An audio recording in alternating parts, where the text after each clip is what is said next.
What if I told you the Cleveland Browns might be about to make a move that nobody saw coming?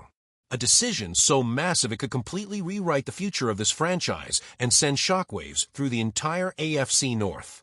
Stay with me because what's brewing behind the scenes in Cleveland is absolutely wild, and if you're a Browns fan, you need to hear this.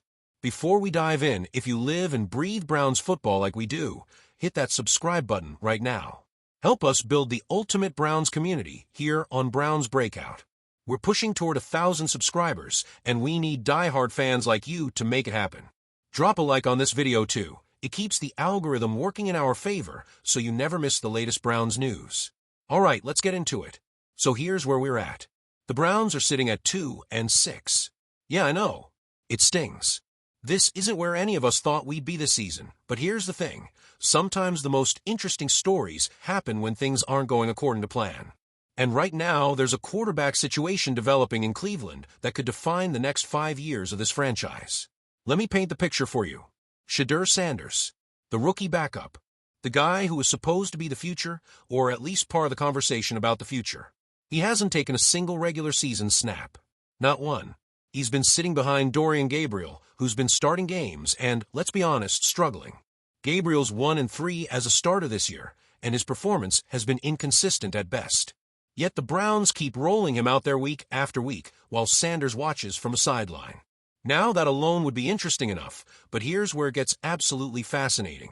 ESPN just dropped their mid-season mock draft, and the experts were talking Mike Greenberg, Field Yates, Mel Kiper Jr. They have the Browns taking Oregon quarterback Dylan Moore with the 6th overall pick. Let that sink in.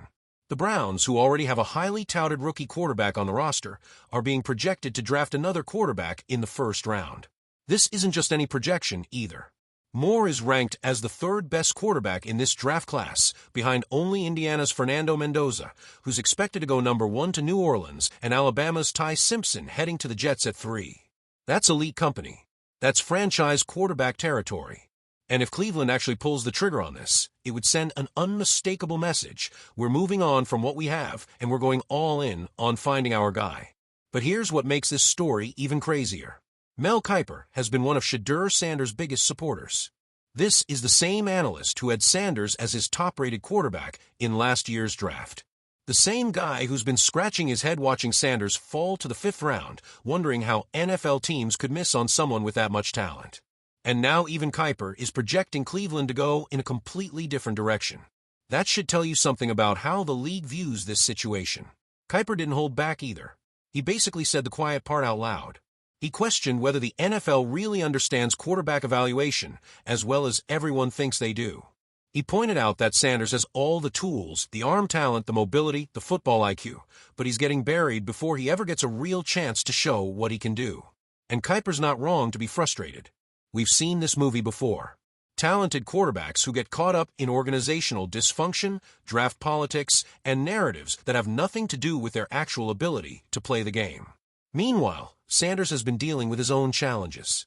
He missed the Week 8 game against the Patriots with a back injury. He's been grinding through rehab, doing everything the teams asked him to do, and reports now say he's ready to return as the backup this week against the Jets coming out of the bye. Head coach Kevin Stefanski confirmed it. Sanders is back in the number 2 spot. But the question everyone's asking is, for how long? How long can you keep a talented young quarterback on the bench when your starter isn't winning games and your season is slipping away? Let's talk about what this means for the Browns' immediate future. At 2-6, playoff hopes are basically on life support. The season is spiraling, and desperate times call for bold moves. The front office has already made changes, handing play-calling duties to offensive coordinator Tommy Rees, hoping to inject some life into an offense that's been anemic in almost every category. That tells you they're searching for answers. They're willing to shake things up. So why not give Sanders a shot? What do they have to lose at this point? But here's the chess match happening behind the scenes. The Browns have 2 first-round picks in the upcoming draft. 2. That gives them options, flexibility, the ability to make splash. If they really believe Dylan Moore or another quarterback is the answer, they have the capital to go get him. But if they do that, what happens to Shedeur Sanders? Does he become trade bait? Does he get buried even deeper on the depth chart? Or does Cleveland try to develop both and create a legitimate quarterback competition?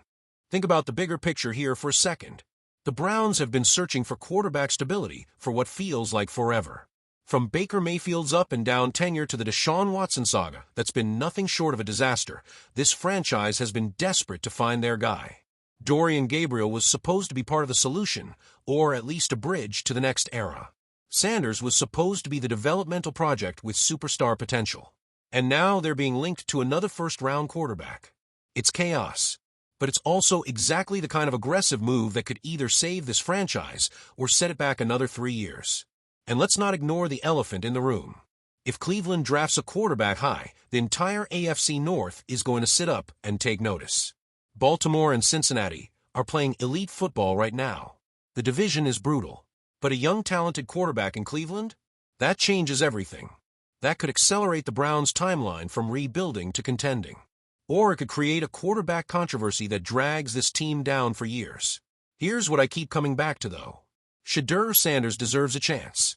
The kid has done everything right. He came from Colorado with legitimate hype. He's got NFL bloodlines. He understands a game at a high level. And he's sitting there, healthy, ready, watching a struggling offense sputter week after week. At some point, you have to wonder if the Browns are overthinking this. Sometimes the answer is right in front of you, but you're too caught up in draft boards and mock projections to see it. The next few weeks are going to be absolutely critical. If Gabriel continues to struggle, if the losses pile up, if the fans start demanding change, Sanders could finally get his opportunity. And if he gets that shot and plays well, everything changes. The draft projections go out the window. The quarterback controversy evaporates.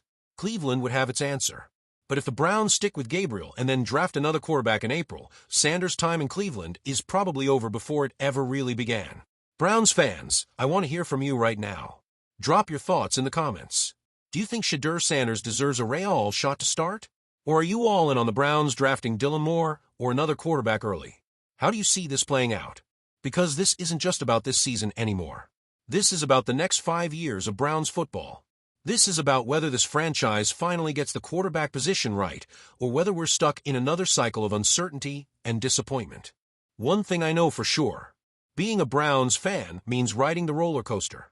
It means believing when it seems impossible. It means defending your team when everyone else is writing them off.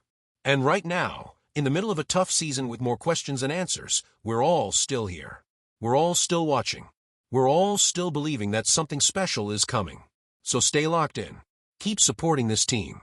And keep coming back here for all the latest Browns news and analysis. This story is far from over, and the next chapter could be the most dramatic one yet. Let's go Browns.